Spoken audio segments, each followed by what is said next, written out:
Welcome to the show. My guest today is the amazing, thoughtful leader, Steve Sanders. You can read his bio, you can read the show notes, but I'd like Steve to tell us a little bit about himself. Hey, Steve. Hello, Mindy, and thanks for inviting me. So a little bit about me. At present, I'm working in company value building and helping organizations pivot to change what they need to do things differently for the next growth inflection point, or the next sort of funding event or exit strategy, in order to maximize the outcome for themselves. Background, most recently, one of the big four management consultancies. A long IT industry legacy, much longer than I'd like to admit. But yeah, a number of large turnarounds and growth projects in different IT companies and client organizations. So I'm wondering, and I think our listeners will be wondering, if this isn't a bit out of reach for most companies. The stuff that you're talking about, it sounds like, reasonably big companies, very ambitious entrepreneurs, scaling and exiting and all that stuff. Does this apply to all business owners, or in fact, all business people? I believe it does. I mean, everybody has an outcome that they want to achieve, and it boils down to being a very personal discussion with yourself. Sometimes the outcome is just to form a future that's more lucrative or more balanced and in harmony with your lifestyle. And normally it may not, but it should take into account all of the people that are with you on that journey. And this is where we start getting onto the thoughtful leadership, because I'm a deep believer in the future of stakeholder capitalism. And I believe that we are in the middle of a grand shift towards, or a great shift towards the less sort of profit first, profit last focus, and more awareness of the impact of our businesses and our activities on all of the people around us and all the people in our value chain and supply chain.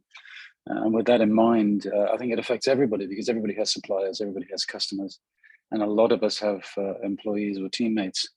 And to create a future that's the future you want, whether that's exiting your company or just making it a better place to be, the same thought processes apply.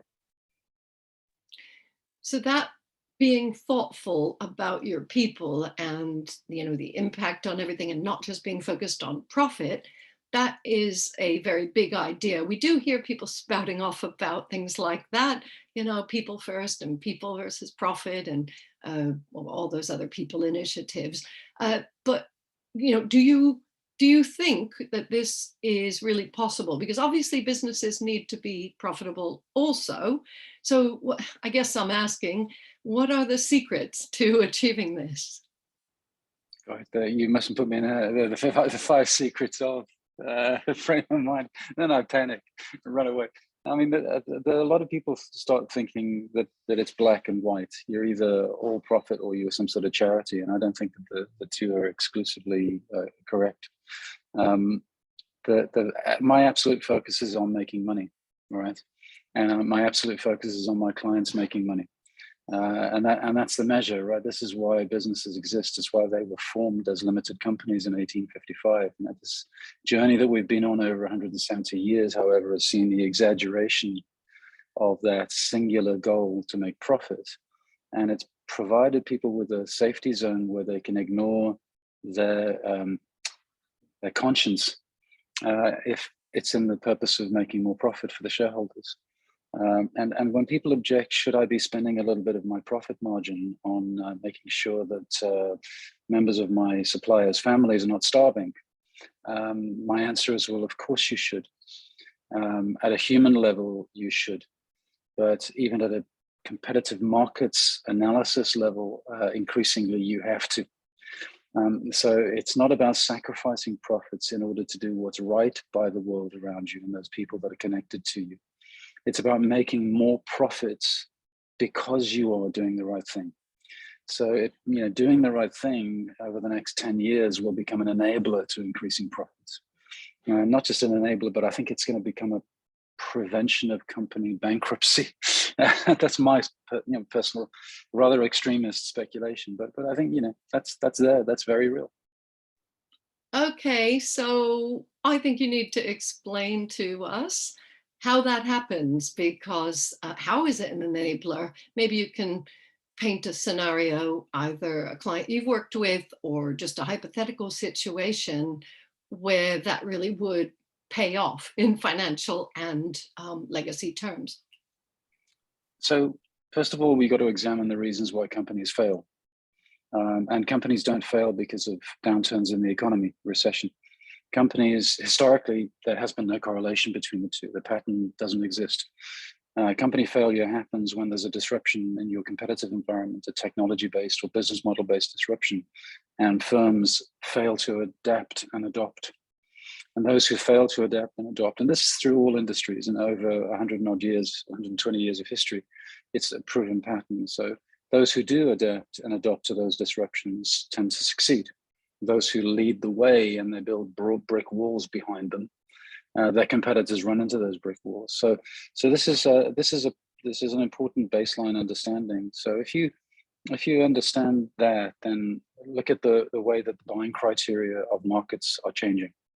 And the buying criteria of markets are changing to become more principles-led, more purpose-led, more based around beliefs, values. And that's also been proven by research. In fact, my generation and your generation, the X Gen, are firmly in the lead. That's over 72, 73, 74% of X Gen will change their product suppliers based on finding a company that matches their principles more clearly. It diminishes a little bit when it gets to the younger generations, but still it's more than 55% of Generation Y and Z will change. That's echoed in choice of employer as well. So getting the best people and getting the best customers will increasingly become based on whether you reflect appropriate values and principles. Now, your existing competitors might not care about that. If you suddenly start to care about it and show it, it creates a competitive advantage for you in the changing buying criteria and employment criteria of the marketplace. So it's not a business model disruption, nor is it a feature-based disruption, but it's kind of a tone of buying criteria disruption.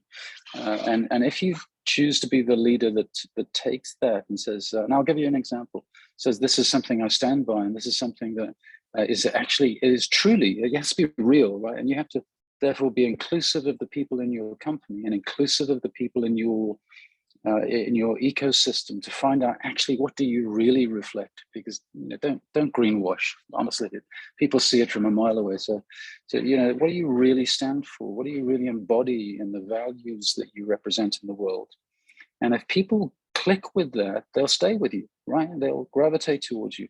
The fact that nobody's offering it at the moment doesn't mean they won't. So just as easily as you can attract loyalty that way, somebody else can, and you'll lose your rather features-based transactional kind of thing. So an example is actually a movie producer that I know from a market in Eastern Europe, a very successful guy actually. He's done top-tier adverts and no brand names mentioned, and some of the big movies he's been involved in. And he was, I spent New Year with him, and he was confiding in me. First of all, we had a personal conversation about what he hopes for this year. And a lot of his principles and values came out. And I thought, God, you surprised me. I didn't know you were that deep. Really, I mean, that's quite attractive. He was very much into gender equality. He really, really was sensitive to the lack of cultural connection between Russian ethnic minority and the local ethnic majority in his country, and the inability that they had to collaborate well, to exchange knowledge. And sort of values like that are actually really topical and important to the people who are holding the purse strings of budgets for sponsoring these productions. That he was struggling, he said, when he was having the consultation with me, he said, I struggle to find out how to get my message across because I'm the most professional and I'm the most efficient at doing my job. I'm a brilliant producer. Everybody look at these creds, they're fantastic. But he was failing to get the sponsorship. He was failing to get people to stay with him as his employees. They were, churn was terrible. And we just directed his attention to his values and principles and started exploring that and saying, so do you think those things might matter to the guys in the Latvian government who are making decisions about where to put their investment? Do you think that might matter to female Latvian graduates coming into the industry? Gosh. He didn't have to go anywhere except his own values, right? So that's very promising, because people do want to be values led. I think people want to, lead with their purpose and kind of achieve everything that they've envisioned for themselves.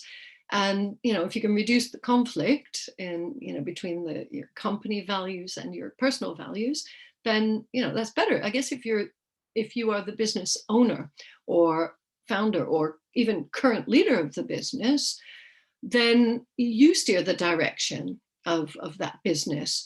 I guess you have done that successfully with your business, because I know you've been out on your own for a while. I say on your own, very successfully running this consultancy. But has it been a challenge? Have you encountered any challenge or made what other people call a mistake? I call it an error of judgment. I think that I can look back at my background and see errors of judgment where I've assumed that, and not some, it was before the time that I'd seen the light where this is concerned. And I'd assumed that others in a team would kind of get the strategy that I'd formed in the background in my own mind, right? I'd proven this sort of business approach I was championing with other dynamic organizations, and really turned around magnificently and grown their business very well. And I arrived in this organization. I had a line management job, so I carried authority as well as sort of thought leadership. And I said, okay, I spent a while, I talked to a couple of people to validate the thoughts, and then I just launched this idea into a group of battle-hardened, old war horses, 35 years, tenure in the organization, that sort of thing. And there were a couple of them that just gave these weary looks around the room and killed the whole initiative. Now, this was there first and foremost to save their jobs.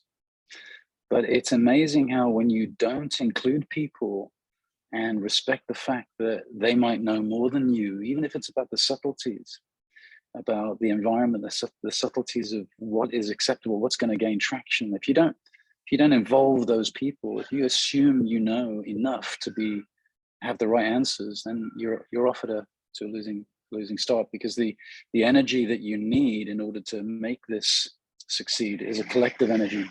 It's not yours. There is no such thing as a great leader with a great genius in this game. Right. So now we've tap danced around the issue. I think we're going to tackle it head on, because I'm getting a picture in my mind, and I'm sure the listeners are as well, of cultural but more generational challenges, or intergenerational. And I know that is not, a specific area of expertise for you, but those of us who are a certain age, and thank you for calling me ex-gen, I'm actually baby boomer, but we'll just leave that there.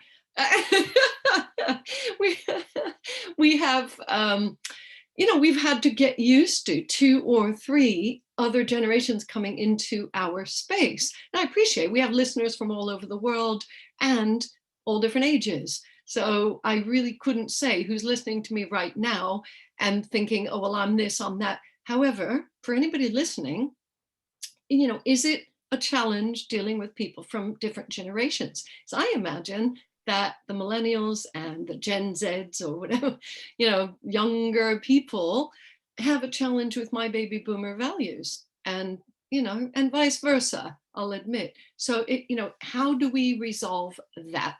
What do you think, Steve? I think, first of all, I do refer to generations frequently, because it is a good, very broad brush stroke to start to appreciate some grand trends that are happening. However, you shouldn't be over dependent on that, because I know baby boomers that are watching Sky TV every night and never think about the greater good. They just want to get the next action movie and go to bed with a whiskey. And I know baby boomers who are deeply preoccupied with the greater good of the world. And I know millennials and younger people who are completely indifferent and buying fast fashion and throwing it in the bin a week later, and others who are obsessed about going to secondhand clothes shops so that they can create the circular effect around their lifestyles. And it is an individual thing, right? How are you going to know about individual choices and preferences? Is by talking, listening, communicating, not talking to people with your own opinion in mind and how to get to that outcome, but talking with people around you so you can absorb and understand. So there's that age-old communication thing. And there is no such thing as a typical millennial or a typical Gen Z or a typical baby boomer. It just doesn't exist. It's a fabric. But it is helpful as one dimension. Yeah? So there's tools that you can use, clever tools. I did a brilliant one recently, one of these indexing tools where I could understand my own personality type, my own lens on the world. But even that, isn't entirely necessary if you can do it by just hearing a person out, giving them a sense that you're really interested, you have a sense of curiosity about what they think. And I've found that has really strengthened, Dale Carnegie said that the individual has this deep urge, it's a human instinct, it's a deeply held urge to be valued, to be appreciated. It's probably close to hunger and thirst. So if you're listening to a person and really showing curiosity into what they think, you're really ticking numerous boxes. You're likely to get to a better solution, a better outcome. So I think that but there is this, there are trends, and I like to pay attention to that, because it is something that is really big that's happening, and it's also because we're looking at it from a lens, as we always do. As humans, we create boxes that are very easy for us to relate to. They describe the world that we live in at the moment. They describe all of the assumptions that we take for granted. And it makes it easier for our customers to relate to how they should make decisions. It makes it easier for us to relate to how to explain what we do. But when you're looking at the future, of course, well, if you look back, when has everything and anything ever stayed the same? But we look at the future somehow as there's certain things that we can predictably rely on are going to stay the same. Of course they won't. And when somebody comes along like me, and okay, this is my bottom line is, don't do anything unless you're sure it's going to be beneficial. Of course, this is just one of the thought processes that feeds into your structured use of strategic methodology and frameworks that you should be using to determine what your lens is on the future, right? This is just another thread of information.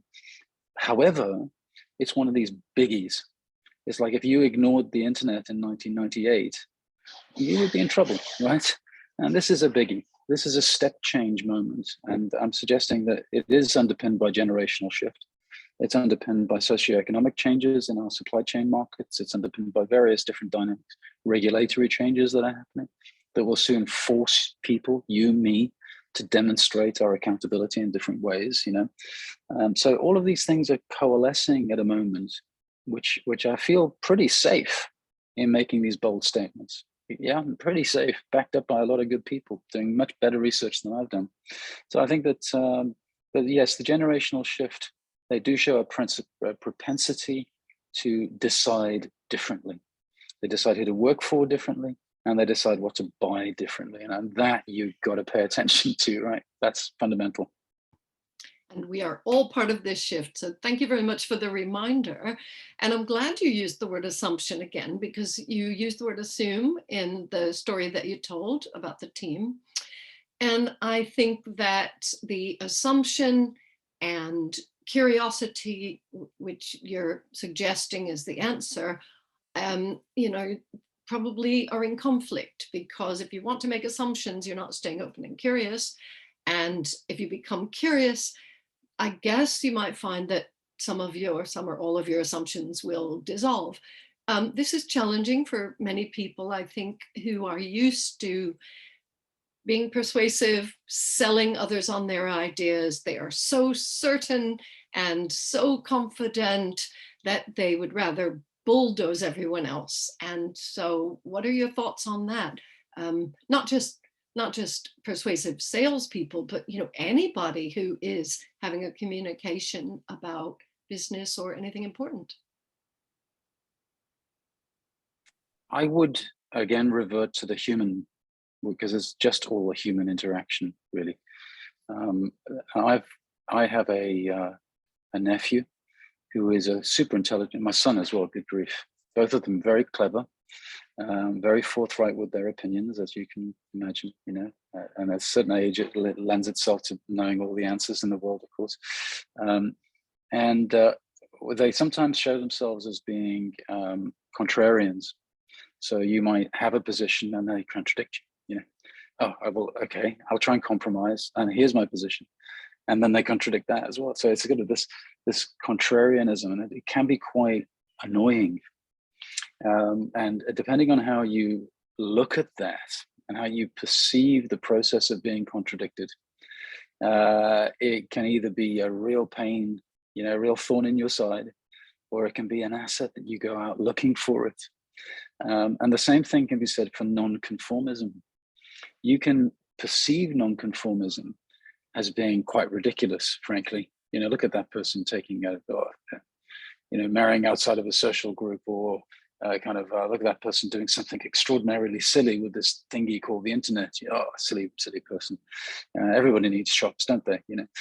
You can look at that nonconformism from a very judgmental and dismissive way, or you can look for it and get excited about it, and that's entirely your choice.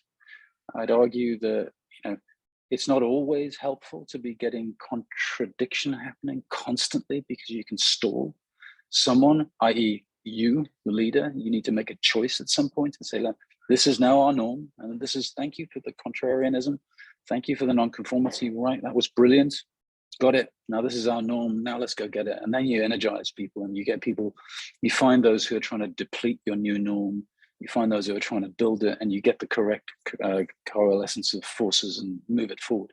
But you've always got to keep your ear open as well, even when you've got that new norm, and ask for people to contradict it again. Well, why not? I mean, you're the only person that can get frustrated about this, and think of what you could be missing. You could be missing the next twist, right? The next source of differentiation, right? So the only time that it really becomes a problem is if you get upset by it, or totally distracted and you let it run wild, or you ignore it. That's when it's problematic, because when you ignore it, you could be ignoring the future. Yeah. So I'd say that it is about not getting carried away with everybody arguing and thrashing it out, but this democratic environment. If you look at democracy, people do debate, right? Proper democracy. They are empowered to challenge and debate and be contrarian. But then when you make a decision, just go do it, right? Yeah, and that, I think, is what the role of the leader is to change their personal perception of contrarianism and nonconformism, away from being contrarians or obstinate and opposing force, towards contrarians being people who think outside of the norm, right? You make choices that might be different, and that's okay. Think of nonconformists not to being silly, but people who might open up new ways of looking at reality, right? And if you do that, then they become your friends. Then your process of choices improves, in my point of view. It's a good way of thinking about inclusiveness.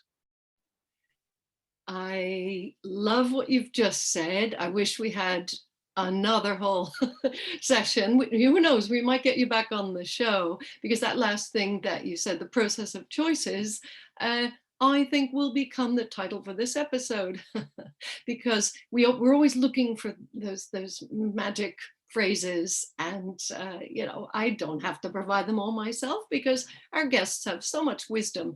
So it just remains for me to thank Mr. Steve Sanders for his wisdom and insights, and for bringing a different perspective, which is what it's all about in this day and age of thoughtful leadership, and especially on the Thoughtful Leader podcast. Hope you're enjoying listening, everyone.